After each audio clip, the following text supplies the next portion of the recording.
Anak, sino ang idol mo sa NBA? Ah, Si Stephen Curry, pati si Kyrie Irving. si Kyrie Irving tsaka si Stephen Curry. Pag pinagsama yon, si Stephen Curry. Mm. Hindi. Si ano? Ano ba? Si Kyrie Curry. Sino ba? Sa local, sino idol mo sa local? Siyempre si Stanley Pringle. Oh, Pati si Terence Romeo. Paano yung move ni Pringle? Paano yung move? Yung kay Pringle magaling kasi kaya niya din kumossover pati yung babalingin na sa kabila, Tapos, babaliin pabalik. Nagkabali-bali na. Mm.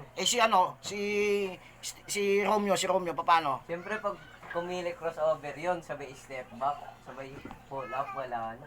Wala na, iwan na. Iwan na. Sino iwan? Iwan mga bantay, siyempre. Mga bantay. Hindi mo ba idol si LeBron James? Hindi mo idol yon? Si Lebron Tagalog. Mhm. Si Lebron Tagalog lang idol ko. Pero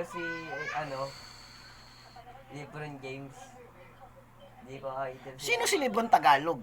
Si Lebron Tagalog yung kasama ni Steph Curry na gumagaya kay Curry ni Slip.